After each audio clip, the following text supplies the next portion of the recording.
안녕하세요. 크레이지그 공학수학 파트 D 복수 해석 부분을 처음 수업을 시작하도록 하겠습니다. 이제 13장부터 18장까지 총 이제 6단원의 내용을 배우게 될 것인데요. 이번에 이제 배우는 13단원은 전체 내용 중에서 가장 기본이 되는 내용으로서 복소수와 이제 복소 함수에 대해서 공부를 할 것입니다. 그리고 이러한 기본을 바탕으로 복소 미분으로 넘어가서 이제 그 다음 단원 14단원부터 이루어지는 복소 적분에 대한 내용으로 이제 이어질 것입니다. 네, 그러면은 이제 복소수와 복소 함수 내용 부분 먼저 시작하도록 하겠습니다.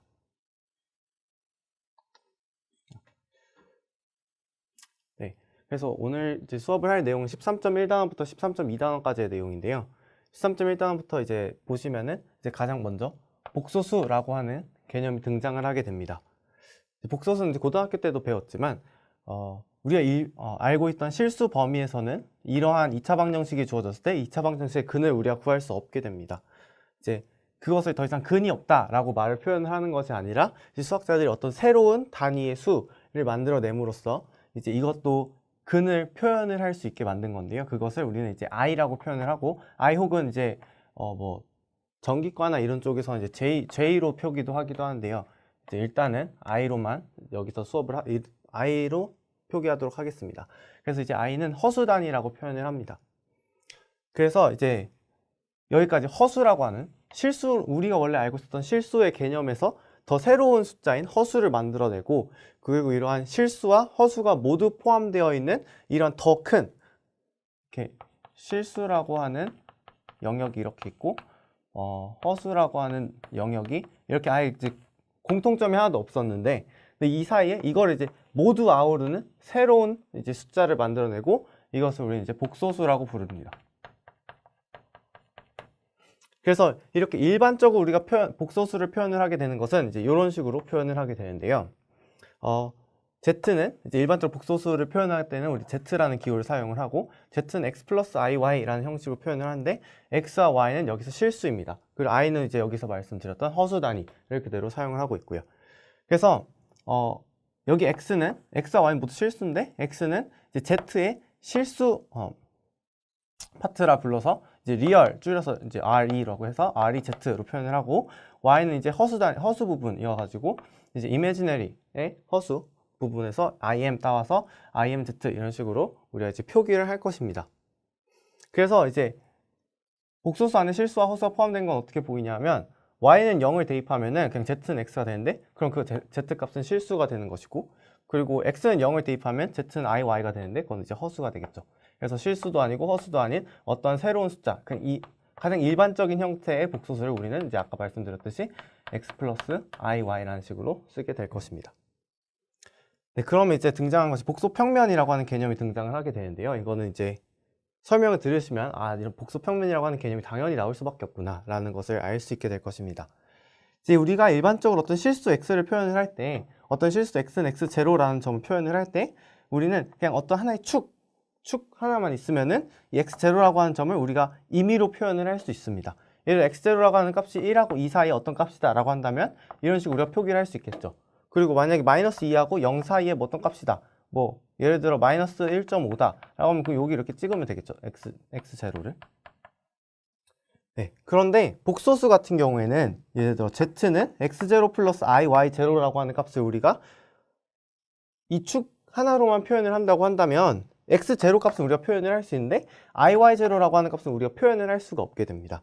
그래서 여기서 등장한 것이 얘를 표현하기 위한 축이 하나가 필요하고 얘를 표현하기 위한 축이 하나가 더 필요하겠구나 라는 생각을 하게 되고, 거기로부터 만들어진 것이 이제 평면입니다.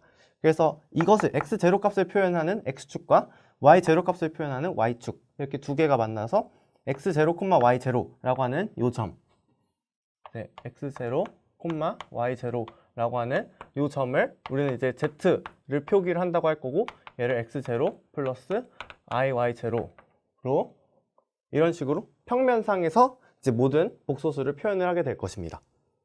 그래서 이런 식으로 우리가 이제 표기를 하겠다. 그래서 우리는 이 점을 그냥 z라고 표현을 하기도 하고, x0 플러스 iy0라고도 표기하기도 하고, x0, y0라고 우리가 그냥 일반적인 실수평면상에서의 한 점과 같은 방식으로 표현을 하기도 합니다.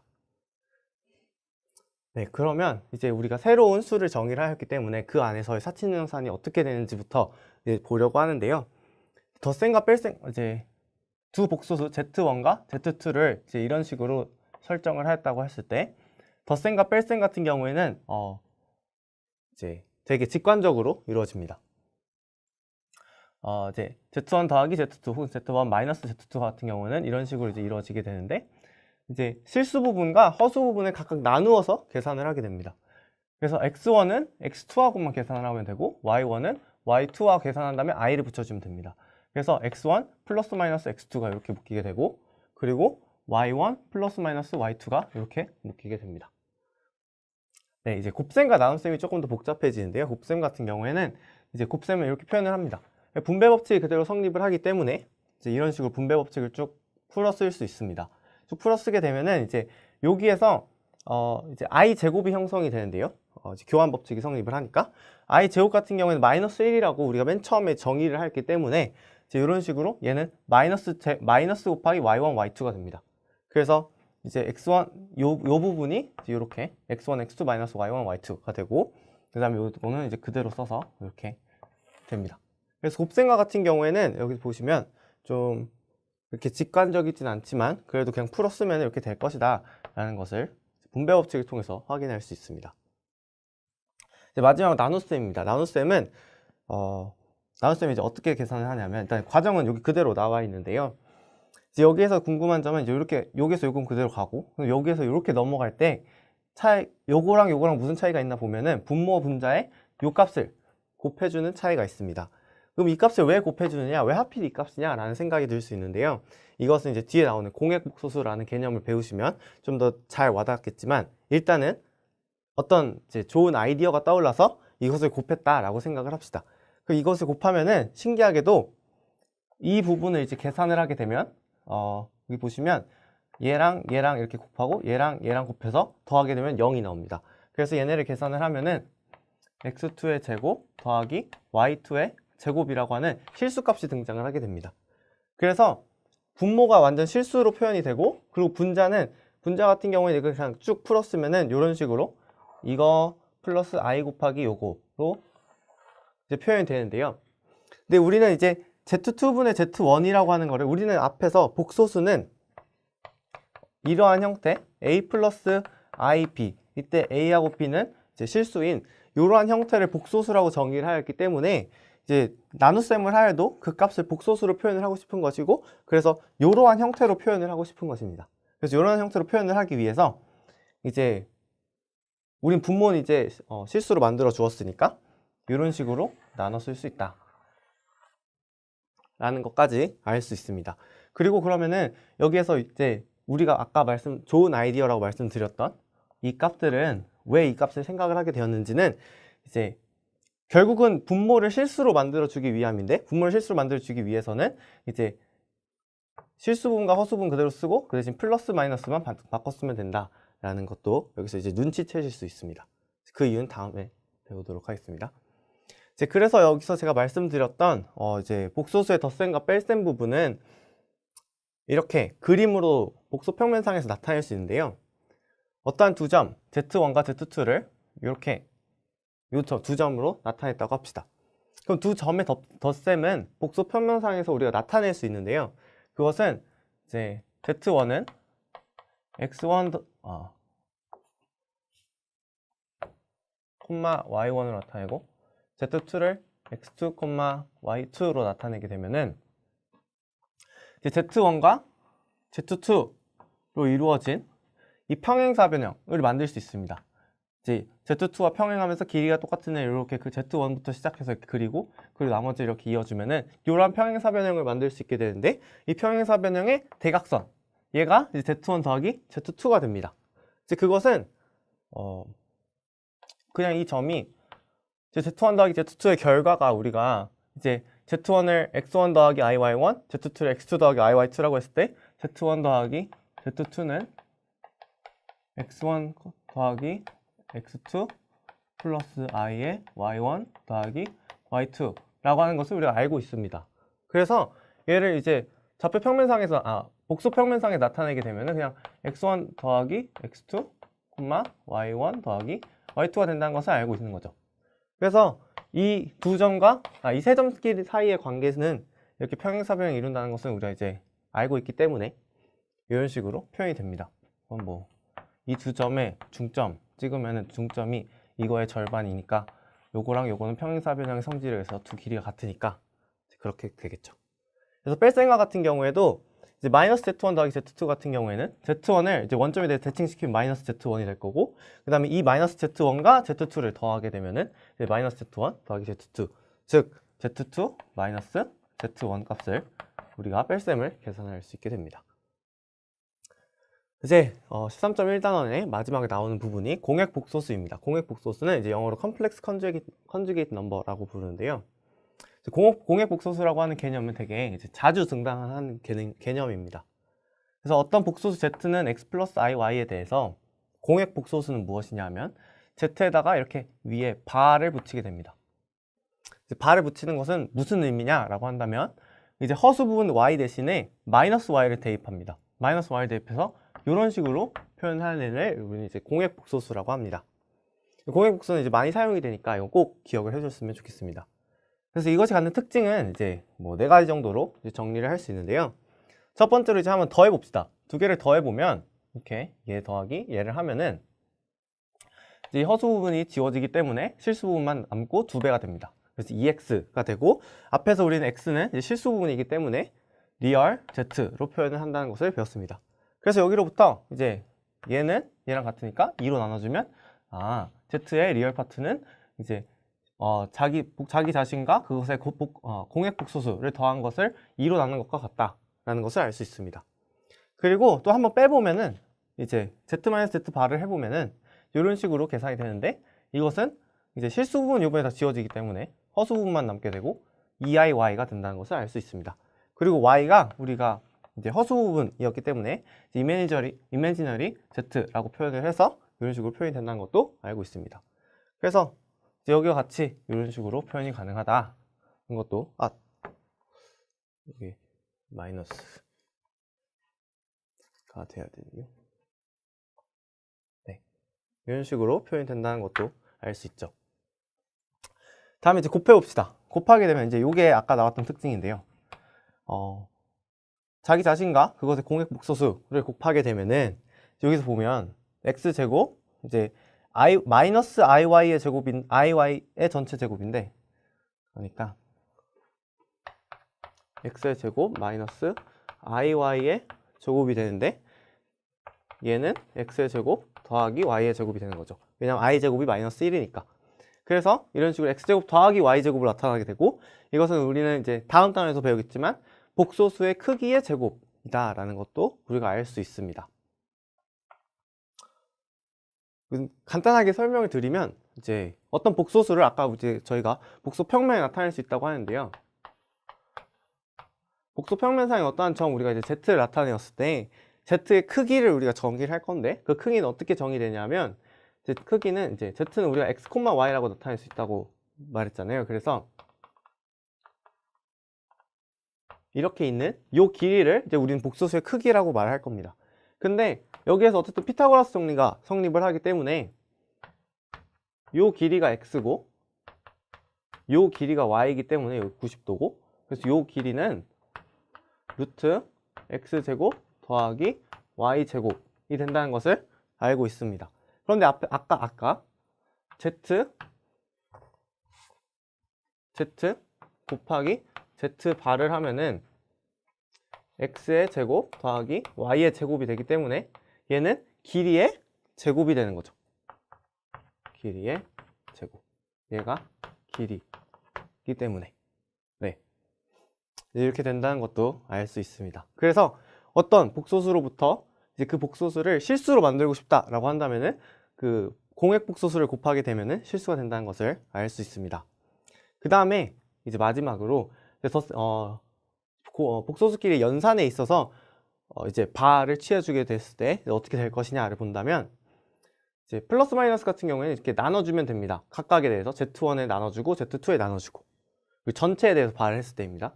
그리고 곱셈도 이제 전체에다가 바를 이렇게 붙였을 때는 각각의 바를 붙인 것끼리의 곱셈과 같습니다. 그리고 나눗셈 같은 경우에도 이 전체에다가 발을 붙여준, 이거는 각각의 발을 붙여준 다음에 계산하는 것과 같습니다.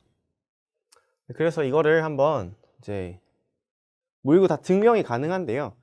그 중에서 요거 하나만 한번 증명을 해보도록 하겠습니다.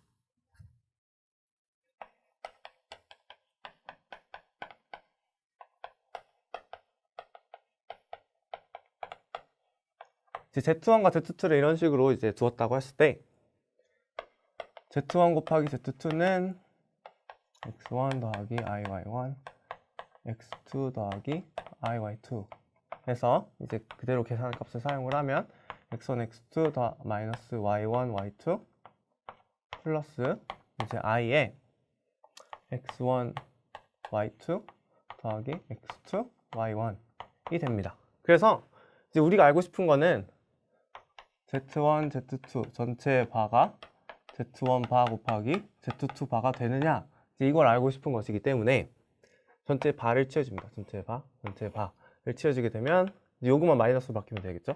X1, X2 마이너스 Y1, Y2 마이너스 I에 X1, Y2 플러스 X2, Y1 이런 식으로.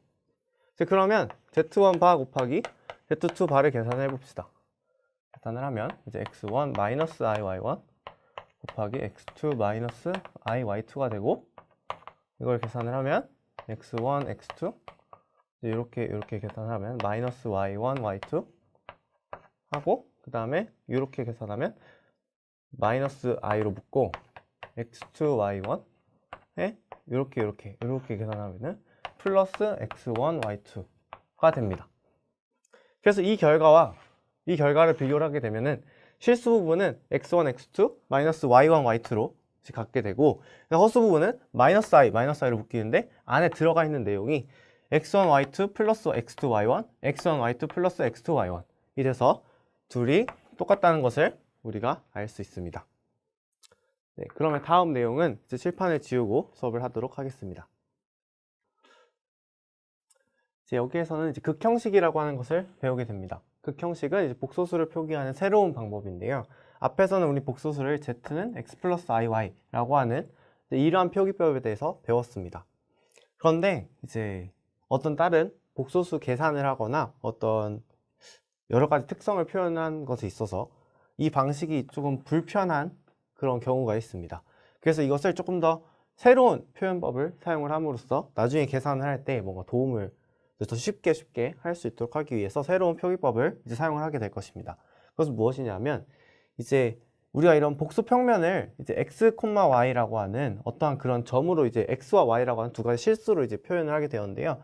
이제 그런 두 개의 실수가 아니라 길이라고 하는 r과 그 다음에 x축의 양의 방향, 실수축의 양의 방향과 이루는 각도를 세타라고 정의를 했을 때 이 r과 세타를 이용해서 이제 복수 평면상의 어느 한 임의의 한 점을 표현을 하게 될 것입니다. 그래서 그 관계를 보면은 이제 x 플러스 IY라고 했을 때 x는 이제 요 거리가 이제 x가 되는데요. 요만큼 거리. 근데 요 x는 이제 삼각형에서 이제 코사인 사인 이걸 사용하게 되면은 이게 r일 때 여기 세타면은 요 길이는 r 코사인 세타가 될 것이고, 그리고 요 길이는 이제 r의 사인 세타가 될 것입니다. r 사인 세타.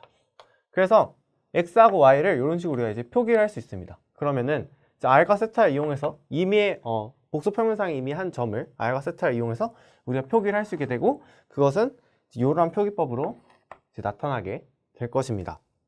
이러한 표현 방법을 우리 이제 극형식이라고 할 건데요.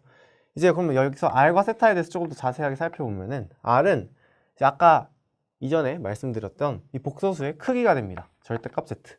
그 절대값 z는 피타고라스 정리에 의해서 이런 식으로 이제 표기를 할 수 있습니다. 그리고 이제 당연히 크기이기 때문에 0보다 크거나 같다라고 하는 성질을 가질 것이고, r도 당연히 실수겠죠. 그 다음에 세타라고 하는 값이 있는데, 세타는 이제 뭐라고 쓸 거냐면 이런 식으로 표기를 할 겁니다. 이런 식으로 이제 여기서도 이런 식으로 절대값을 이용해서 표기를 하듯이 여기서도 이제 argument, 각도를 뜻하는 영어 단어 argument에 arg를 따와서 argz 이런 식으로 이제 표현을 할 것이고, 그 이 각도는 어떻게 측정하냐라고 한다면 우리가 이제 x 플러스 iy라고 하는 x, y 값을 알고 있을 때 탄젠트 역함수 x분의 y를 이용을 해서 우리가 이제 세타 값도 계산할 수 있다라는 것입니다. 그런데 한 가지, 이제 각도를 측정을 할 때 각도는 그러면 이만큼의 각도를 우리가 표현을 하는 것에 있어서 그냥 이 세타, 요 각도뿐만 아니라 이렇게 한 바퀴 돌고 온 이 세타, 2파이 플러스 세타고 어차피 똑같은 방향을 나타냅니다. 똑같은 값을 나타냅니다. r이 이제 고정돼 있을 때 세타가 그냥 요 값을 세타 제로라고 했을 때 세타 제로 플러스 2파이, 세타 제로 플러스 4파이 그럴 때 모두 다 똑같은 이제 복소수를 나타내게 됩니다. 그래서 어떤 이 복소수를 이제 나타내는 어떤 하나의 유일한 세타 값을 우리가 정의를 할 필요가 있는데요. 그것을 우리는 이제 주값이라고 부르게 됩니다. 그래서 아규먼트의 주값이다 해서 어떤 대표하는 값이니까 이 a 대신에 이제 큰 기호 라지 a를 사용을 해서 이런 식으로 표기를 할 것입니다. 그래서 라지 a는 이제 아규먼트 z는 범위가 제한이 없습니다. 그런데 이제 큰 아규먼트 이거는 범위가 마이너스 파이부터 파이까지 제한이 돼 있고 이제 파이에만 등호가 들어가 있는 형태입니다. 그래서 이제 그림으로 나타내게 되면은 이쪽 방향으로 이렇게 측정해서 파이까지 측정이 가능하고 그 다음에 마이너스 출발해가지고 마이너스 파이까지 이렇게 측정이 가능한 것입니다.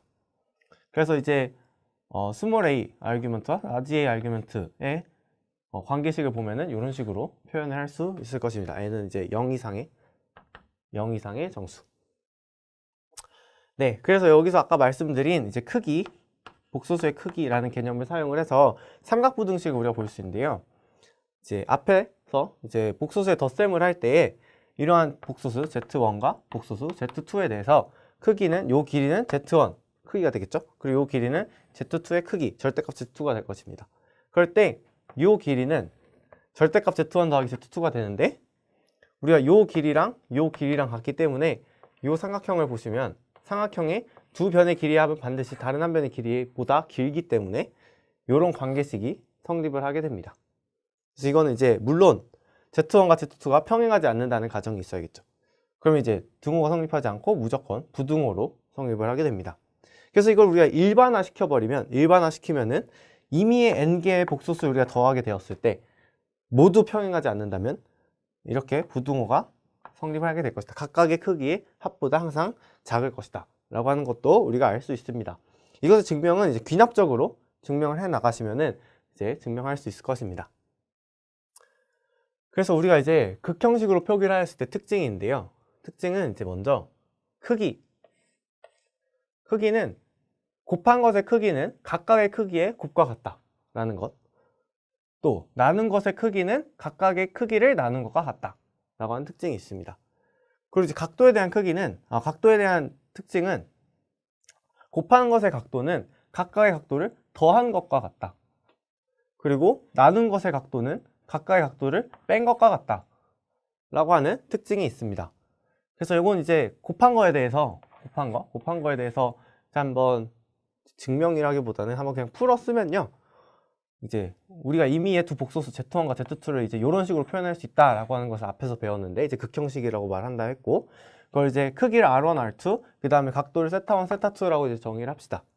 그럴 때 곱셈을 해보면 이런 식으로 쫙 곱셈이 될 텐데 여기에서 신기하게도 실수 부분을 보면 이제 이걸 계산했을 때 코사인 세타1, 코사인 세타2 마이너스 사인 세타1, 사인 세타2가 나오게 됩니다. 실수 부분은.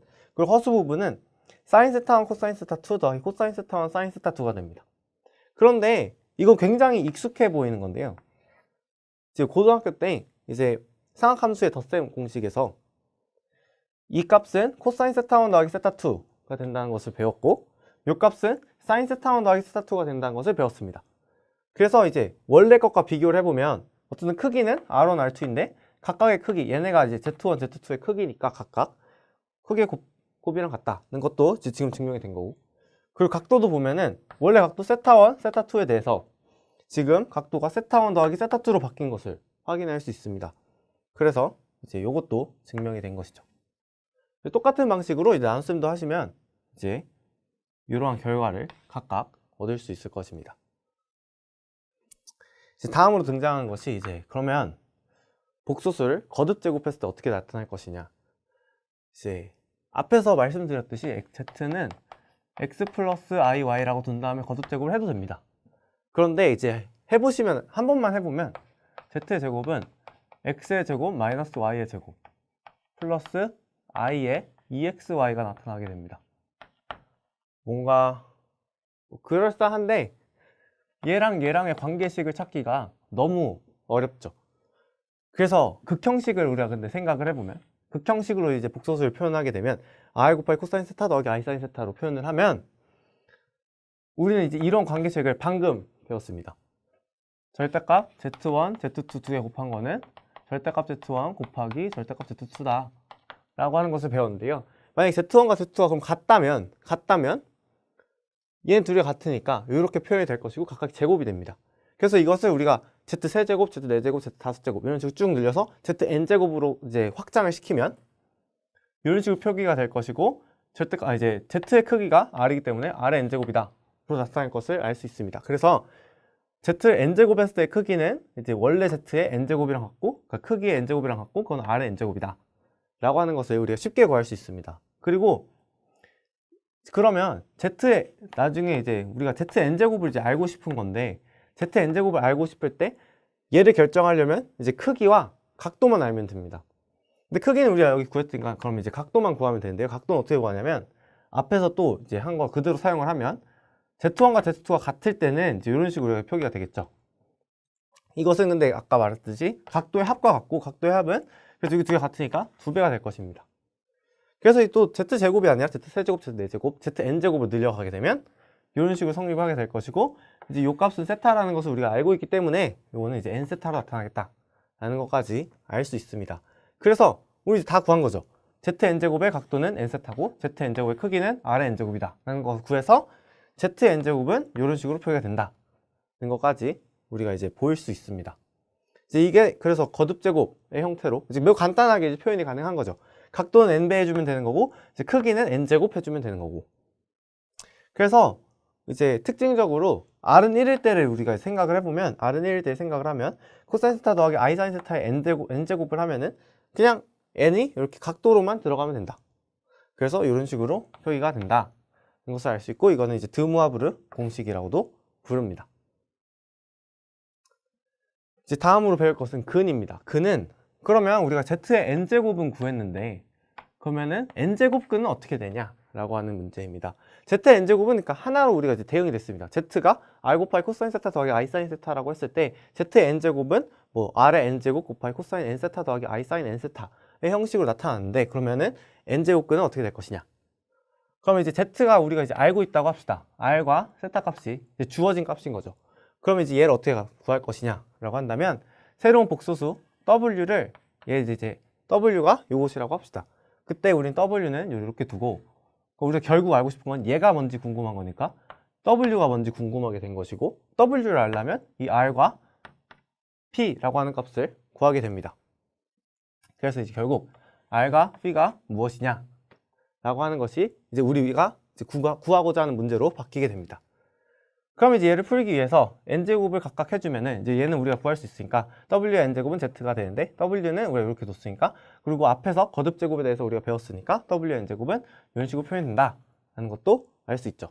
그러면 이 두 복소수가 같기 때문에 두 복소수의 크기도 같을 것이고 두 복소수의 각도도 같을 것입니다. 그래서 크기를 비교를 해보면, 일단 얘의 크기는 r의 n제곱이고, 그리고 z의 크기는 스몰 r이기 때문에, 그래서 이제 우리는 r과 p가 궁금했는데 r은 이런 식으로 구할 수 있게 되는 것이죠. 그 다음에 그럼 이제 p를 구해보도록 하겠습니다. 그럼 각도도 서로 같기 때문에 이 각도가 같다는 것은 이제 여기서는 np가 되는 것이고, np는 세타 더하기 2k파이의 형식으로 나타나게 될 것입니다. 그때 여기에서 k는 이제 사실 아규먼트 스몰 a이기 때문에 이거 같다라고 하는 거는 뭐 2k파이고 k가 얼마든지 간에 상관이 없습니다, 사실. 그런데 요걸 이제 n으로 나눠준다고 생각을 해봅시다. 그러면 이런 식으로 이제 어쨌든 표현이 될 텐데, 이런 식으로 표현이 될 텐데, k가 만약에 n이라고 한다면, k가 n이라고 한다면 n분의 세타 더하기 2파이가 됩니다. n분의 세타 더하기 2파이. 근데 k가 0일 때 생각을 해보면 n분의 세타인 거죠. 그럼 n분의 세타 더하기 2파이나 n분의 세타나 여기다 대입을 하게 되면은 똑같은 값을 나타내게 됩니다. 똑같은 복소수를 표현하게 되는 것이죠. 그러니까 어떤 우리가 계산했을 때 그 값이 특정한 하나의 값만 지칭을 하게 되는 게 아니라 중복되게 표현을 하게 됩니다. 그래서 이 중복을 막기 위해서 우리는 k의 범위를 이런 식으로 제한을 하게 됩니다. 0부터 n-1까지 총 n개가 있는 것이죠. 그래서 이제 이거를 다 정리를 해서 이 값과 r과 p를 정리를 해서 표현을 하게 되면은 이런 식으로 이제 표현이 가능한 것이고, 그래서 우리 이제 n제곱근을 구할 수 있게 된 것입니다. 그리고 신기하게도 앞에서 거듭제곱은 하나로만 대응이 되는데 n제곱근은 이제 n개의 값으로 나타나게 되는 것입니다. 그래서 이제 특별한 케이스를 한번 살펴보면 z는 1이라고 하는 케이스를 살펴봅시다. z는 1은 당연히 크기가 1일 거고 각도는 0이 되겠죠. 그러면 얘는 이제 n제곱근을 표현을 하려면은 요 그대로 사용을 해서 r은 1 대입하고 세타는 0 넣으면 이런 식으로 표현될 것입니다. 이때 그러면 이것을 만족하는 n제곱근은 이제 n개가 있겠죠. n개가 있을 텐데 이거를 그림상에서 복소 평면상에서 어떻게 나타날 것이냐 라고 한다면 이제 n이 6일 때를 생각을 해보면 n은 6일 때는 이런 식으로 복소 평면상에서 일단 1이 근이겠죠. k가 0일 때 생각을 해보면 0, 그러니까 1 더하기 i 곱하기 0이니까 1이겠죠. 그럼 요 값이 표현이 될 것이고, 그 다음에 k가 2일 때를 k가 1일 때를 생각을 해보면 6분의 2파이 더하기 이제 세타가 6분의 2파이가 돼서 3분의 파이가 됩니다. 3분의 파이란 거는 코사인 3분의 파이 더하기 i 사인 3분의 파이니까 그 말은 코사인 3분의 파이 콤마 사인 3분의 파이인 거고, 그건 이제 각도가 3분의 파이일 때의 점이 됩니다. 똑같이 이제 k가 2일 때도 대입을 해보면 3분의 2파이, 3분의 2파이가 돼서 요 값이 표현이 되고, 그래서 이것을 다 계산을 해보면 이렇게 6개의 점이 표현이 된다는 것도 알 수 있습니다. 그리고 이거는 이제 보면은 이제 이건 n이 6일 때의 케이스인데요. n이 6일 때 말고 이제 임의의 케이스에 대해서도 우리가 이제 복수 평면상에 쉽게 표현할 수 있는 방법은 뭐냐면은 이제 n제곱근 1이라고 하는 거는 근은 당연히 z는 1은 반드시 그러니까 1이라고 하는 건 무조건 근이 됩니다. 그렇기 때문에 1을 먼저 기준으로 잡고 n을 각도가 2파이인데 2파이를 우리가 n제곱근을 알고 싶다라고 한다면은 2파이를 n등분을 하면 됩니다. n등분 해가지고 n등분한 점들을 각각 다 근이다 라고 말을 할 수 있게 됩니다. 그래서 이제 이 제곱근을 사용을 한 연습 문제 한 문제만 풀어보려고 합니다. 이제 조그맣게 써놓긴 했는데요. 여기서 보면은 연습 문제 13.2번 2단원의 21번 문제입니다. 1-i의 세제곱근을 구해봐라 라고 한다면 사실 그대로 그냥 대입을 하면 되긴 하는데 z를 1-i라고 우리가 두고 그러면 크기는 루트 2가 된다는 것도 알 수 있습니다. 루트 1제곱 더하기 마이너스 1의 제곱이니까 그래서 루트 2가 되고 이게 r이 되겠죠. 그리고 각도는 이제 우리는 각도는 주값으로 표현할 것인데 그 주값은 탄젠트 1분의 마이너스 1이 됩니다. 그래서 그 값은 우리가 생각을 해보면 1, 마이너스 1이 되니까 이 값은 이렇게 측정하겠죠. 그래서 마이너스 4분의 파이가 됩니다. 요것만 알면 이제 우리 다 구한 거죠. n은 3이고 r과 세타 값 우리가 다 아니까. 그러면 이제 세제곱근 z는 이제 크기가 2의 2분의 1 제곱이니까 걔의 3분의 1 제곱근을 해주면 3분의 1 제곱을 해주면 이런 식으로 표현이 되고, 그 각도도 마이너스 4분의 파이에서 3분의 1 해주고 그 다음에 2k 파이를 또 3분의 1 해주면은 이런 식으로 표현이 될 것이다. k는 0부터 0, 1, 2 네, 이런 식으로 표현된다는 것을 알 수 있습니다. 네, 여기까지 해서 13.1단원과 13.2단원에 대한 내용, 첫 번째 수업 내용을 마쳤습니다. 네, 다음부터는 이제 복소 함수에 대해서 공부를 하고, 그리고 복소 함수에 대한 미분 이런 것들에 대해서 이제 공부를 시작하도록 하겠습니다. 감사합니다.